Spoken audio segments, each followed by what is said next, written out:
All right, so now we're thinking about cos inverse of cosine.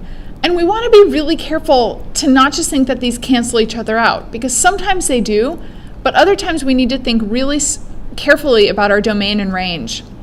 So in A, cos inverse of cos of pi over 4, well, cosine of pi over 4 is a known quantity. That's root 2 over 2. And cos inverse of that is, of course, just pi over 4. So this one, they really do cancel each other out because they're inverse operations. But in B, we've got cos inverse of 5 pi over 4. Well, all right, so 5 pi over 4 is down here. That cosine is this value, negative root 2 over 2. But now when I'm thinking about cos inverse, I'm thinking about this area here. So my output answer can only be from 0 to pi.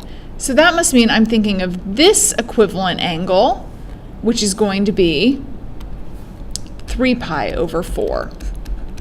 So notice in this case they don't just cancel each other out, because with cos inverse, my domain and range are in quadrants 1 and 2. So sine inverse, sine of negative 7 pi over 6.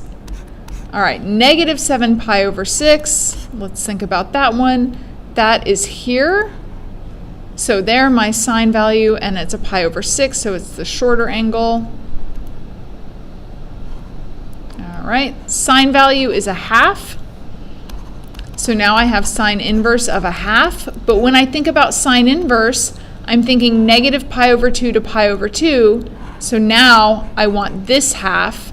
So my output angle is going to be positive pi over 6. So again, they don't just cancel. I have to think about the domain and range.